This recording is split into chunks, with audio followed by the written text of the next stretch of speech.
What's up, Kansas City? This is Miesha on the mic, and you are tuned into On Top of My Game. And today we have someone who is really on top of their game. We have Jenine Bressner. How you doing today? I'm doing great. I'm so happy to be here. Thank you. Thank you for coming and talking with me. Well, I actually met Jenine at the Makers Fair this year, 2013, and I was just really amazed by all of her artwork and things that you have. So tell everybody about your company that you have going on. So I have been sculpting glass with torches for the last 15 years, and what I'm wearing on my neck is one necklace that weighs 5 pounds. My favorite piece. Thank you. I love it. It's all glass, and it's on a lattice of sterling silver, and it's lined with silk on the back, so it's flat against my skin.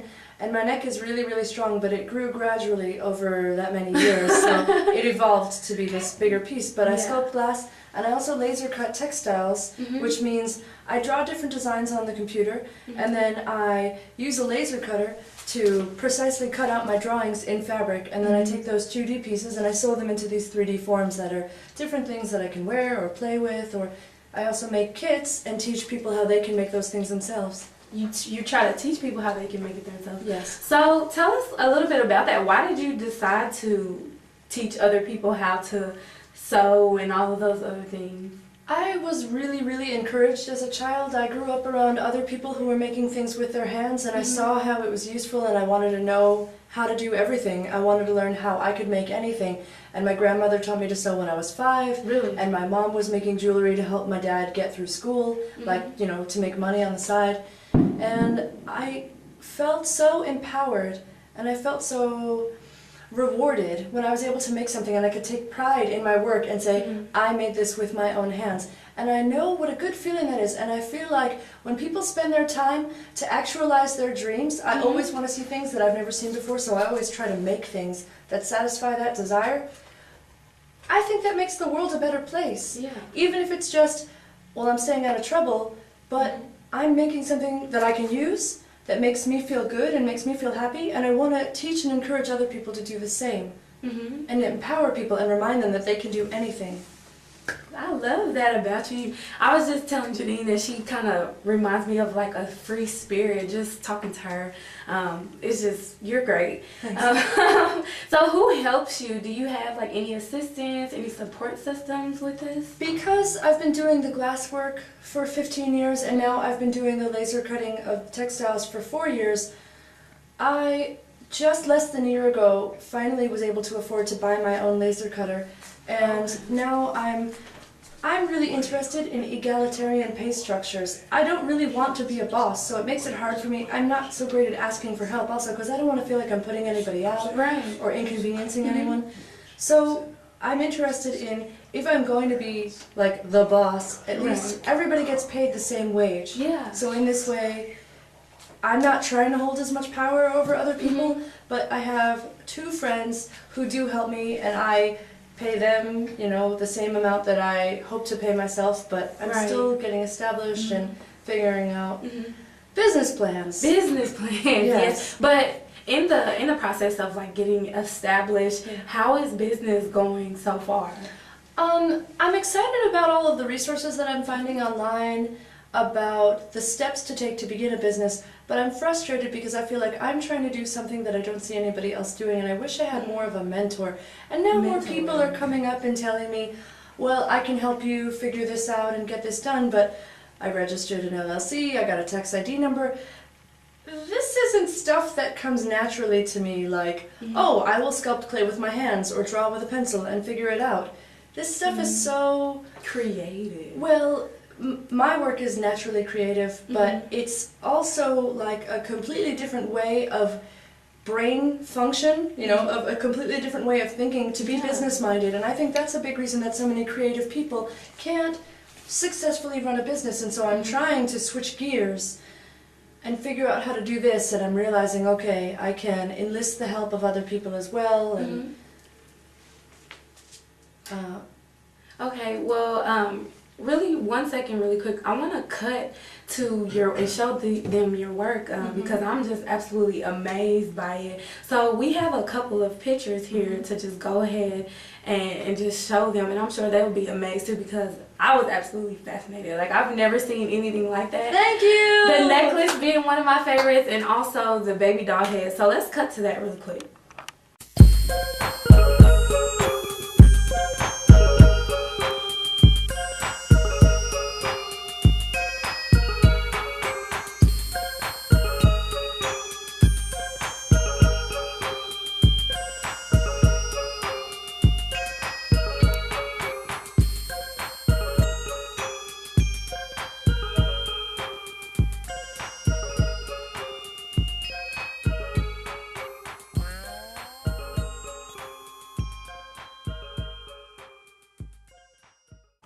Wow, look at that. Okay, so I just want to know what inspired you to make these pieces? The glass or the textiles? All of it, like even the necklace. Like I said before, I always want to see things I've never seen before. And so I'm always trying to challenge myself to make work that meets that standard. And so I try really hard all the time. You try really hard. And with the glass work, I can't say it's not completely original. I mean, this technique and this form you can find in cultures all over the world. From 3,000 years ago, China, Phoenicia, all over the world, people were making these as sort of like anti-evil eye beads. But I've never seen anyone do them in the colors, the way that I do them, and in the like complete form that I do them, to wear this much of it. For me, it's sort of it is a reflection of actually how I feel inside. I feel this jubilant and busy and overwhelmed. But for the other things that I make, I can't imagine making anything better than what nature does. And I'm always trying to make stuff that's almost at least as good as that. I strive for that. What a high goal, what a high bar that is. So that's why I made the chandelier of glass rain and the textile plant forms. Yeah. Okay, and so how long did it take you? You said you made each and every one of those beads individually. Like, how long did it take to just make even one of those? Because everyone has like specific detail. On the torch, it takes from maybe an hour to 2 hours to make each bead, and then it has to anneal in a kiln for 4 or 5 hours. And that can happen, you know, I can anneal a bunch of beads at once. I can sit on the torch all day long and anneal a bunch of pieces at once. But if I'm making something and I want to make something else that matches it, or contrasts, or complements, I still have to wait 4 or 5 hours before I can see what it actually looks like to continue doing my work. Because as I melt the glass, as I heat the glass and melt it up, the glasses change colors. So red becomes black, yellow becomes red, and the work can look very confusing as I'm doing it. So I have to be very organized as I do that. And I think hopefully that's going to translate well to running a business. I think a lot of it is about organization. You were saying you see me as a free spirit. Absolutely, I'm really laid back. And I see. I mean, usually I love to laugh. But I love it. I love it though, really. But at the same time, I'm really serious about the stuff that I make because I want to make it as good as I can. You know? And how long did you say it took you to complete So that? the whole necklace has been evolving over 15 years. That was not 15 years of working straight all the time, but I run in this necklace, I dance in this necklace, pieces break, and so I take off the broken pieces and I switch them out with new ones that are more technically challenging. If somebody were to tell me that they wanted to buy a necklace like this, I would make them wait a year because it would be so much work to create it again. Okay, so where do you see yourself within the next 5 years in your business? Where do you want to be? Oh my gosh, I think about this a lot, actually. So what I want to do is really establish the textile business because I can ask for help with that. Other people can help me operate the machines and help me run the business aspect of things. With the glasswork, it's so much, the process is analogous to drawing midair with molten glass in 3 dimensions. So it's really like, if I were to ask somebody to help me with that, if I were to hire somebody to help me with sculpting the glass, it would be like hiring somebody to do my drawings, which feels dishonest, putting my name on work that I did not make with my hands. And also, I've been doing this for 15 years. If I found somebody else who could make it the way that I could, I would say, you should have your own business, you shouldn't be working for anyone else. So I hope that running the business and being able to get help from other folks will enable me to make more of the museum quality glasswork that I envision, like making a glass that's completely flexible and wearable, a fully jointed glass dress that I could wear to perform music interesting. in. I would love to see that. I mean, I want to see all this stuff that I see it in my mind, and I haven't seen it ever in the world around me, so I want to create that. And then I also, I guess within the next 5 years I would hope to start a family, but my idea is that in the next 8 years I hope to do the glasswork, have the textile business, but I also would like to, and I know this is another direction, but I would like to become an anaplastologist, which means I would like to sculpt facial prosthetics, because you saw the dolls and the figures that I make, and I make glass eyes and glass teeth, and I sculpt those faces with my fingers and with sewing needles to get such detail. I feel like, because I already have some background in traditional sculpting, figurative sculpture, as well as now digital fabrication, 3D printing, laser cutting, by the time I'm ready to do that sort of work, anaplastology, I could do it using traditional methods, as well I could do it by 3D printing living tissues. Yes, and you guys can see a picture of the doll right now. I would have loved to have that over a Barbie. I mean, I was just always the type of kid who liked different things, so that would have definitely been my Barbie.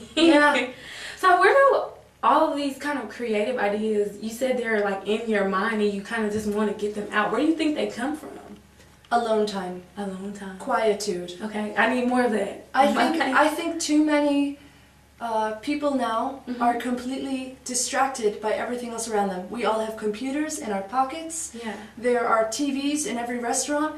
We never have silence. There is no place for your own voice to be the loudest one in your life unless you shut the phone, shut the television, find or make space in your life to be still and to think and to listen to your own voice. What's going on in your head? How do you feel? And I feel that making things is therapeutic, it's healing, it's empowering. Creativity, obviously, everybody knows. I mean, I find personally singing can be more cathartic than crying, I never thought about it like that. That's really, really deep. So how can, if people are interested in buying some of your products or maybe even a custom product, how would they go about doing that? All of my contact information is on Jenine.net. That's JENINE.net. And there is my email address. And I have other websites because I have other businesses, other projects. But I love doing custom work. And hopefully by the time this is online, my Etsy store will be open. And I also make YouTube videos, tutorial videos on how can they watch those? If you go to Jenine.net and click on the YouTube link, you'll find out how you too can sculpt glass with torches, sew laser cut textiles, make a variety of different simple craft projects that are also great to do with young children. So you can also learn how to sew. Yes. That is amazing. Well, people, we are all out of time. You have been tuned in to On Top of My Game, and we have been talking to Jenine Bressner, who is on top of her game. You can check out more interviews on whatsupkansascity.net. This has been Miesha on the mic once again. We keep it real, for real, for real. Thank you. CMG wants you to always remember, the victory we call success goes to the best prepared. When you invest in your community, you are really just investing in yourself. Thanks.